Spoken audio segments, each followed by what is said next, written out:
nit il faut choquer ñu porter plainte Sen TV CNRA jox ñu dëgg ne ko arrêté ko parce que jamono booba ndem si yàlla si Babacar Touré la fekkoon CNRA mu ne noonu ñun 2 épisodes la ñu defagum te épisodes yi ci des on a des engagements avec les annonceurs ñoo xam ne seen xaalis mu ne arrêté ko wala alamaan bi dal ñu daal di arrêté waaw kon ay maîtresse d'un homme marié infidèle ñoo mujj ñëw ñu naan Jamra def acharnement contre infidèle xanaa tey la yi ma leen cité yëpp depuis 2000 ça fait 21 ans mosuñu tay ci xeex boobu alors infidèle nag te Evenprod sos ko sa particularité ñi ko jiite seen mandarga mooy loolu tubaab di wax le je m'en foutisme parce que boo leen ko fàttali ko daaw jàmmaarloo woon nañ ak ñoom ba CNRA jox ñu dëgg mu di dañu wane benn scène benn actrice bu solo comme Ibadou waaye mu yore benn kaye boo xam ne fii ci ginnaaw drapeau góor jigéen la mooy t-shirt bi Wally soloon te muy di coow ci dëkk bi ñu ne deetowaay ñu teg ci lu néew mu am benn séquence boo xam ne ñu ngi wane ku jigéen téye benn as xale bu tuuti bu war a am 10 ans 12 ans xaw ma lu mu jotee benn mère mu di ko akki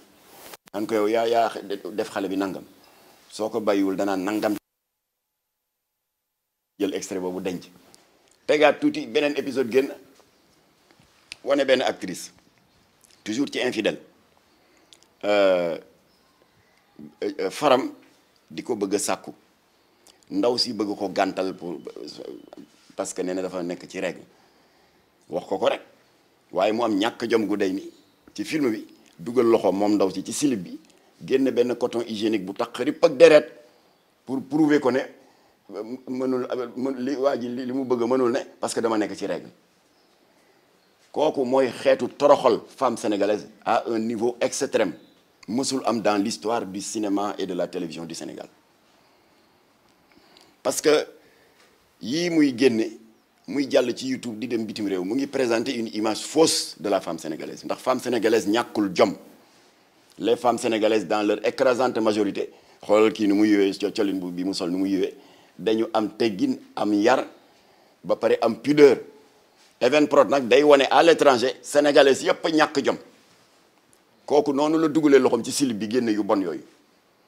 foofu nag ba ñu plainte CNRA jox ñu dëgg daal di ko convoqué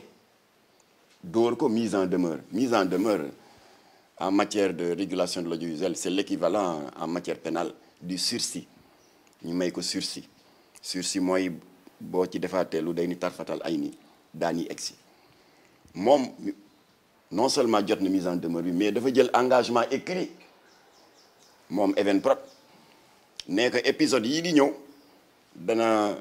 danaa ci bàyyi xel pour yi nekk ci plainte bi yépp mu segg ko ndax ñu bañati am dara luñ ko wax ñëpp ñu ne ko bravo man sax bind naa sama page Facebook félicité Evenprod ci engagement boobu mu jël ne que épisode yi di ñëw dana ko segg ba benn ñaawteef xeetu toroxal jigéen xotti suñu worma ak suñuy valeur du ci am ñëpp a kontaan ndekete Evenprod da doon nelawloo nit ñi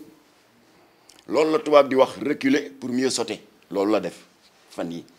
ñun ñëpp ko gisandoo réseaux sociaux yaa ngay bax leen géey la xaw ma li ma naqari rek mooy li ñu bokk sant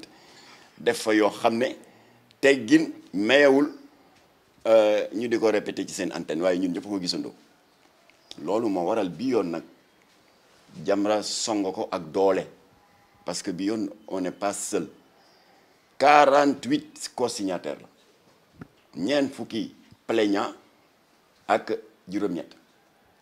bokk na ci sëñ Bassirou Mbacké Cheikh Astou Fall kuréelam boobu ñuy wax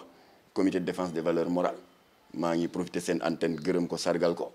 am na ndaw lu muy yónni parce que Touba dafa sori ku ñëw oustaz Adama Mbuub te bokk ànd sàmm ji koy moom signé na ci plainte bi bokk na ci signataires yi l'ONG Daaral Quran wal Ihsan bu imam ratib ba nekk Tëngéej di El Hadji Aliou Dia signé na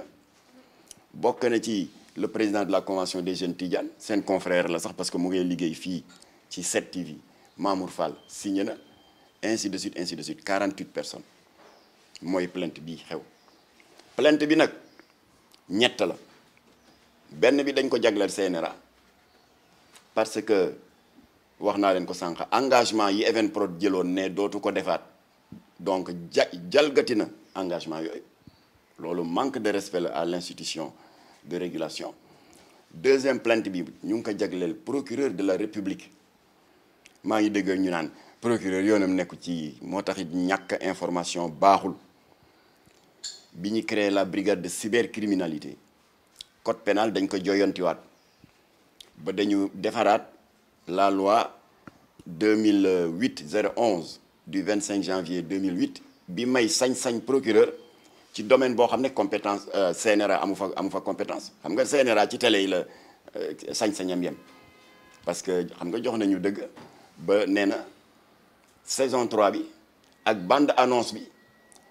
interdire nañu à toutes les chaînes de télévision du Sénégal ñu jàllale ko télé bu ko jàllale rek dina am daan yu tegu sa kaw donc CNRA fa la kàttanam yem waaye lay jàll ci réseaux sociaux yi YouTube ak yooyu domaine u procureur la preuve ki ngeen di dàkkantale yéen presse bi l'insulteur public numéro 1 li waraloon ñuy teg ko loxo ba caabi féetewoo ginnaaw juróom-ñaari weer la mu defoon est-ce que si télé la ko defee déedéet YouTube ak Facebook daggi saaga yooyu defu ko ci télé de YouTube ak Facebook lu tax caabi féetewoo ginnaaw voilà mooy li ma leen di wax code pénal bi dañ ko réviser